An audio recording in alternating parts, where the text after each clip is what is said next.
เขาจะล้างเขียดของเราก่อน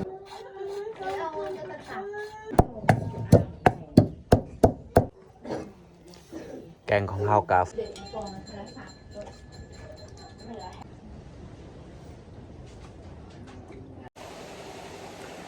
กราบสบายดี FC เบิร์ดสุขูสุคนยินดีต้อนรับเข้าสู่ซองเบายูบ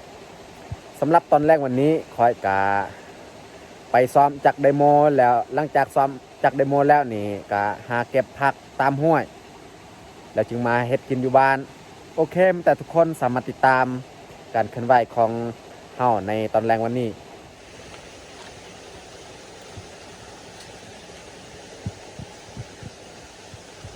จากไดโมกะด้นแล้วเขาบ่ได้ไปซ้อมเดี๋ยวนี้นี่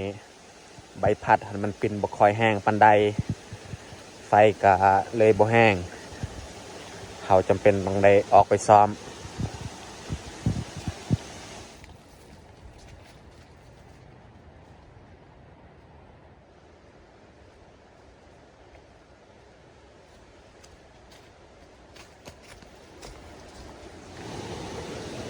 เขาย่างไปกะฮอด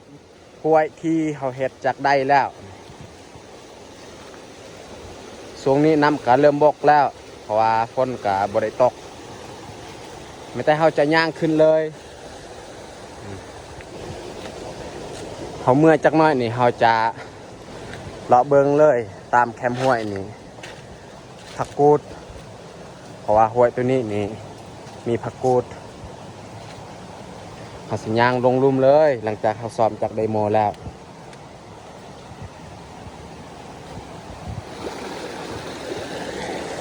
เขาย่างไปกะใกล้ฮอดบอลที่เขาเฮ็ดจักได้แล้วแต่เขาสิย่างไปเบิ่งเลย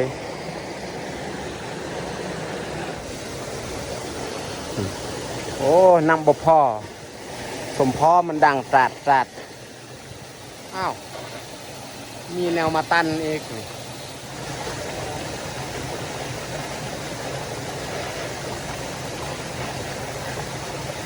ไม่มาตัน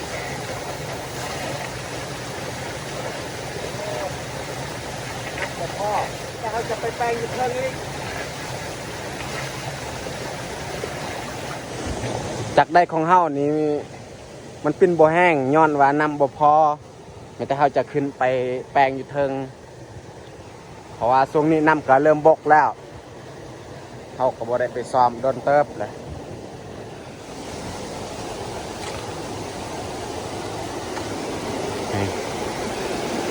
น้ำนี่มันไล่ทางนี้นี่ไล่ฮะสมพอมันบ่แห้งสุดท้ายน้ำมันบกแล้วแต่เขาจะเคลียร์เลยแต่นี่เคลียร์ดินออกเพื่อให้น้ำมันไหล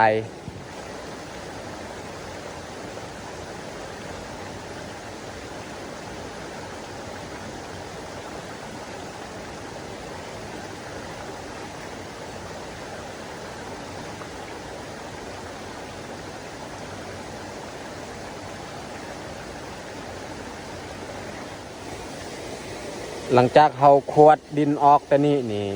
น้ำกะไหลเต็มเลยฮะแต่ว่าเขาเบิ้งนี่มันน่าจะตันอยู่ลุ่มฮะเห็นน้ำมันดันขึ้น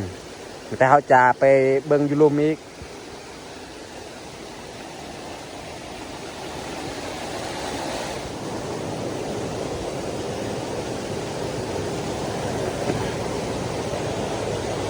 โอ้แม่นี่ดิฮะมันตันแต่เขาจะไปเอามันออกก่อนอยู่เทิงหันเขาขวดดินออกเรียบร้อยโอ้จักอียังมาตันนั่นน่าจะแม่นหิน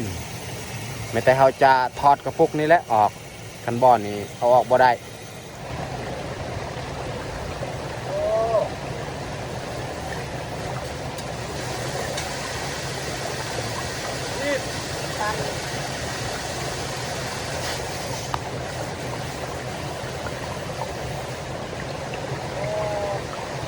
ควันบักไงเลย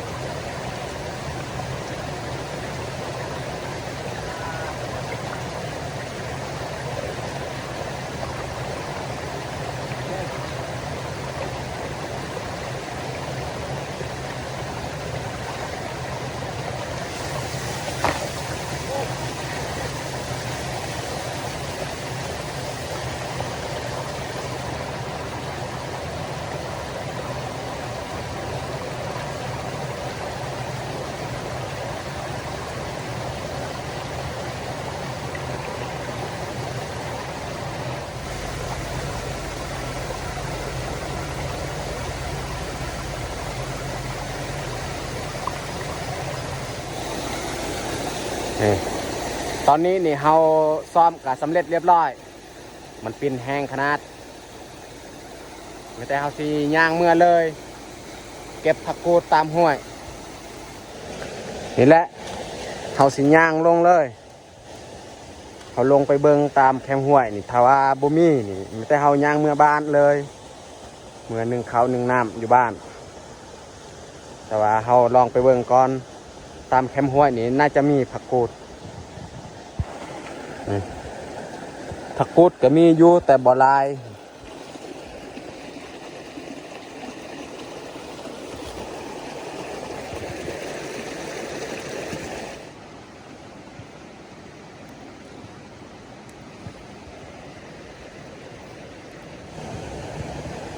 เราจะยัดใส่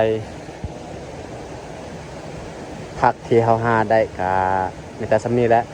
ไม่แต่เราจะเมื่อบานเลยเพราะว่าตอนนี้ก็เวลา3 โมงปลายแล้วตอนนี้เขาก็ฮอดบ้านแล้วแต่เราจะดังไฟนึ่งข้าวก่อนแล้วจึงคอยเฮ็ดของกินนี่แหละข้าวเหนียวมื้อนี้นี่เราจะบ่ป่นมันเราสิล้างหม้อนี่ก่อน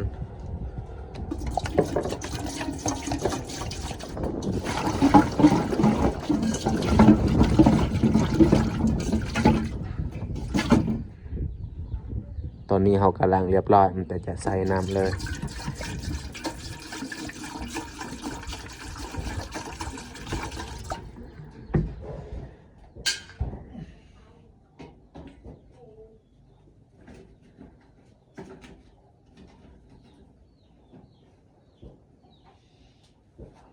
เอาข้างห้องไปก่อนเพื่อให้น้ำนี่มันฮ้อนไวเราจะล้างข้าวก่อน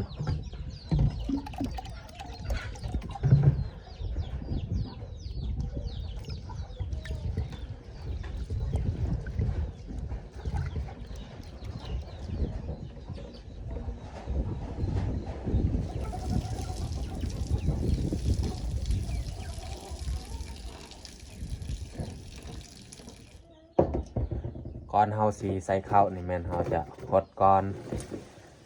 หวดอันนี้เพื่อว่าให้ข้าวมันติด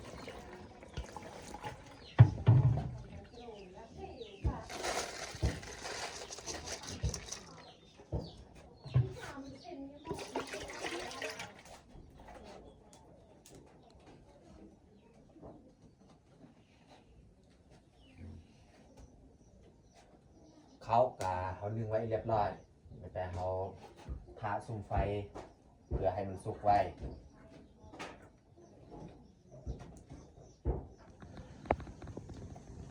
เขาของเฮากะใกล้สุกแล้วฮะเบื้องลุ่มนี้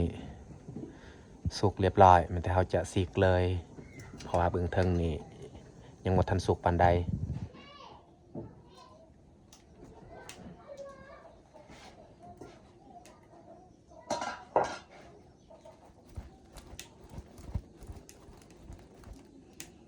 เขาซิกแล้วนี่เขาจะเอาข้าวตัวมันเหลือเขากินบ่เบิดนี่มาอุ่นต่ออีกข้าวเก้านี่เขาป่นมันกันยังลายนี่มีแต่เขาสิอุ่นเลยเขาอุ่นกับบ่ดนดอกประมาณ2 นาทีหรือว่า3 นาที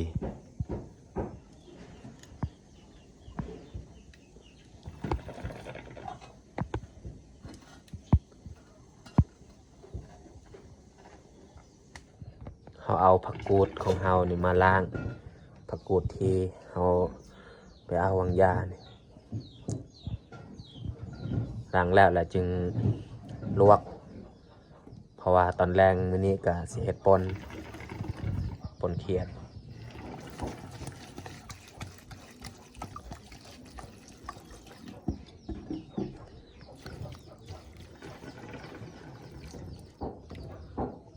ผักอันนี้ก็บ่ได้เปื้อนปานใดมันอยู่ตามห้วยนี่ก็มันบ่เปื้อน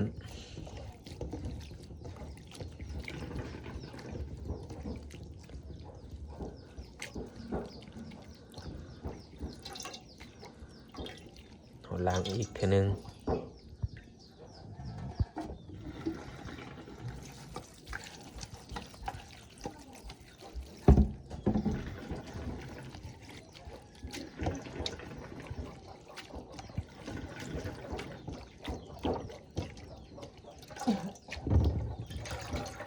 ว่าเขาล้างก็สำเร็จเรียบร้อยตอนนี้ข้าวของเฮาก็สุกเรียบร้อยมันแต่เฮาจะปรุงเลย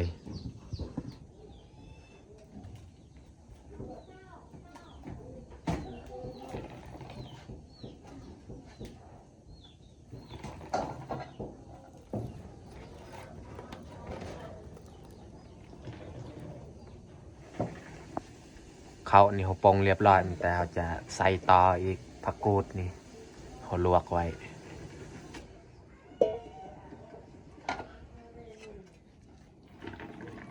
ข้าวอันนี้ข้าวเหนียวนี่เขาจะบ่ปนกับข้าวโตเขาอุ่นวางยาเพราะว่ายานกินบ่เบิด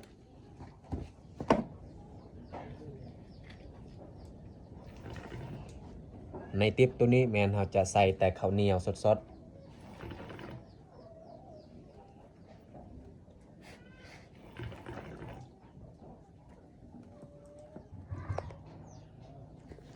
ข้าวสำหรับตอนแรงวันนี้ก็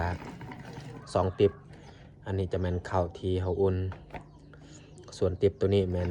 ข้าวเหนียวสดๆบ่ได้ปนมันข้าวกะสุกเรียบร้อยมันแต่เราจะ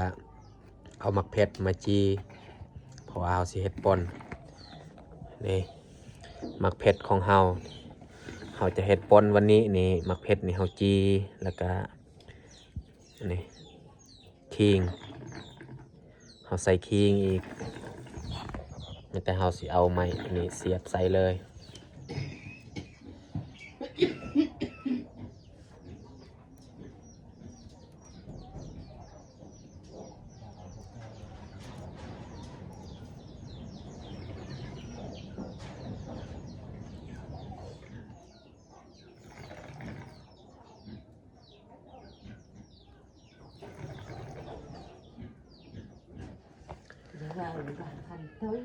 ตอนนี้เราเสียบมักเพชรก็เรียบร้อยมันเราจะปิ้งเลยหรือว่าเราจีเอา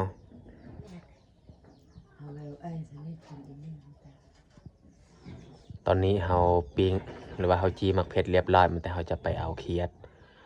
มาเฮ็ดความสะอาดเราจะมาเบิ่งเขียดของเราเนี่ย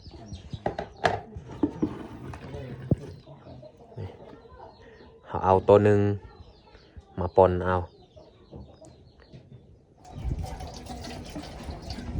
เขาจะล้างเขียดของเราก่อนแล้วจึงค่อยเอาใส่มันออกนี่หมักบวบนี่เอาหน่วยเดียวหน่วยนี้นี่พอแล้วเพราะว่าเขากินข้าวแต่4 คนไอ้ยับกับบริยูบาน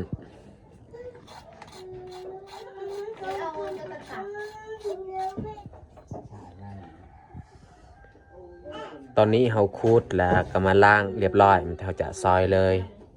ซอยใส่หม้อนี่หม้อนี่เขาล้างไว้เรียบร้อยแต่ว่าน้ำยังบ่ทันได้ใส่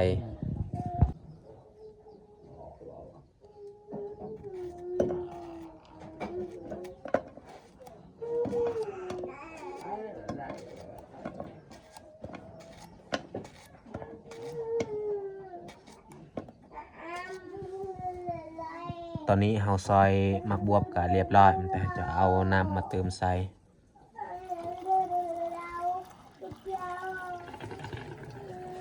เขาจะเอาปลานี่ใส่แกงมักบวบเพราะว่าเขาสิค้างไว้ตอนนี้ก็เขียดของเฮากันยังบ่ทันสุก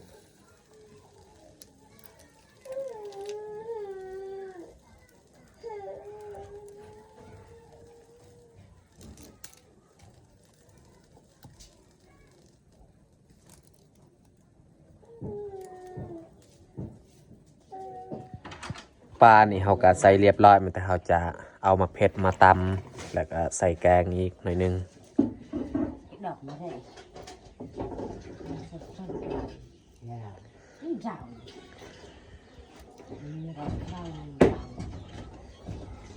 สำนี้ก็โอเคแล้วเพราะว่าแกงนี่บ่ใส่มาเผ็ดลาย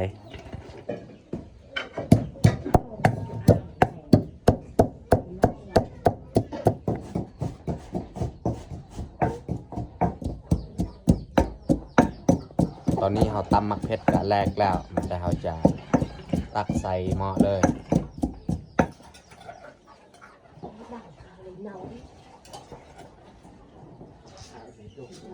ตอนนี้มักเพชรกะเขาใส่เรียบร้อยแต่เราจะมาเบิ่งเขียดของเฮานี่ว่าสิสุกหรือบ่เขียดของเฮากะใกล้สุกแล้ว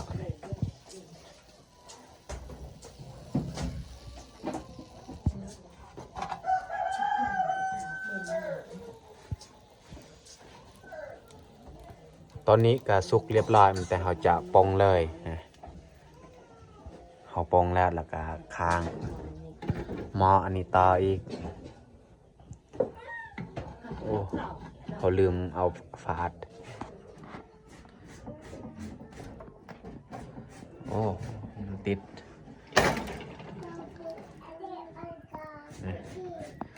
ไม่แต่เขาจะตำคิงก่อนแล้วจึงใส่มักเพชรเขาจะซอยคิงก่อน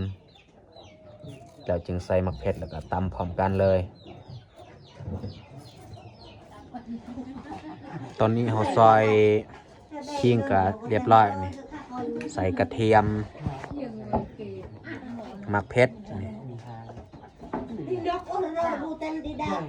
ใส่เลยแล้วเขาสิตำ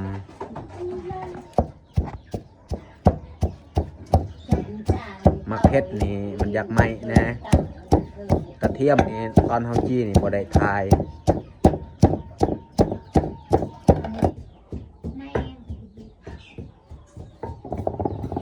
ตอนนี้เขาตั้มกะมักเพชรกะแรกแล้วไม่แต่เขาจะเอาเขียดลงเลยนี่เขียดของเขาลั่งจนสีไม้เบิดเลย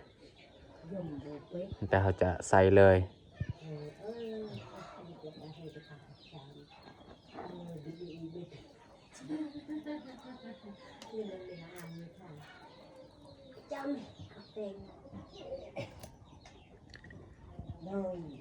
สำเร็จเรียบร้อยแต่เขาจะตำเลย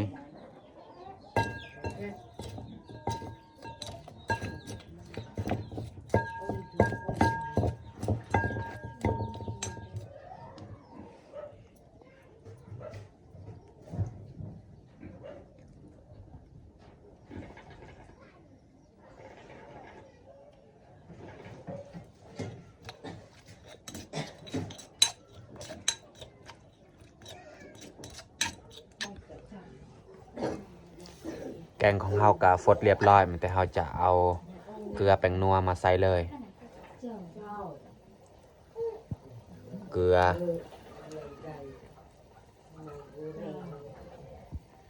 แป้งนัวเขาลองซีมก้อนแล้วจึงพูดว่าพอดีหรือว่าเค็มโพด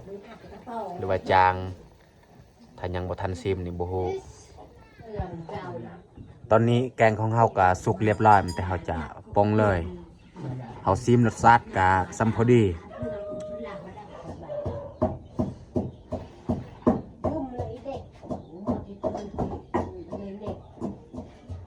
ว่าสำเร็จกินแต่เอาตักเสร็จเลยปนของเฮากะสำเร็จเรียบร้อยเฮาตักใส่ถ้วยน้อยเพราะว่าเคียดแต่ตัวเดียวส่วนแกงนี่ยังบ่ทันได้ตักใส่ถ้วยนี่แกงมักบวบใส่ปลาแต่เราจะตักเลย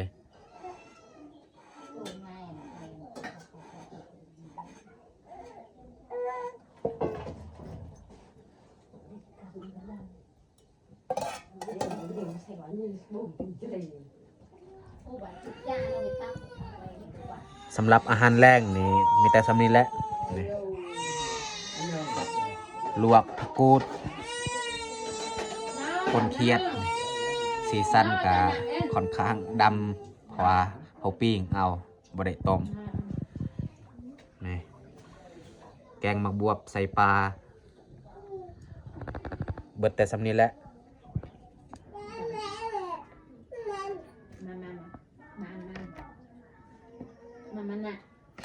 ม แบบอันนั้น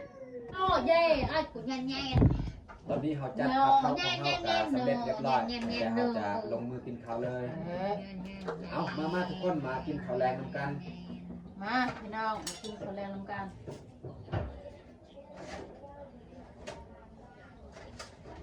อายับกับบริอยู่บ้านยังเหลือแต่4 คน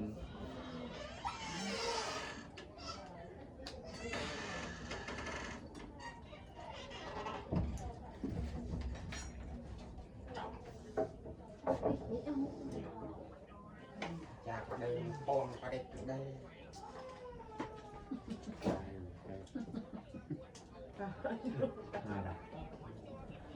แต่ตอนนี้ก็ปลากินเป็นไปได้ จะน่าเอามีใจกันนั่นนะก็ตุกปี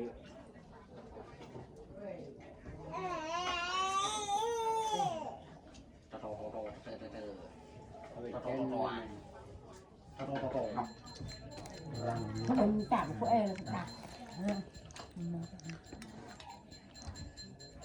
เอาก่อนเนื้อดาวนะครับลูก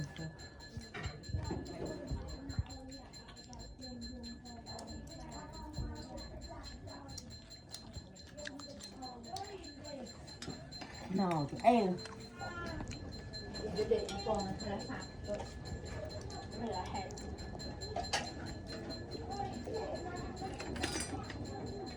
ที่เอาไว้ที่พวกอ่ะ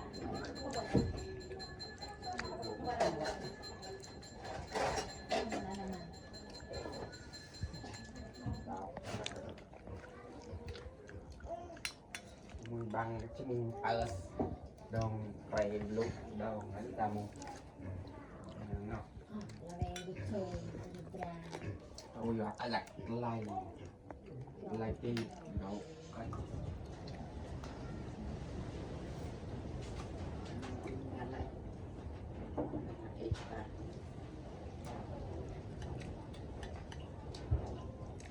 ทำความหนึ่งหลังไส้ใส่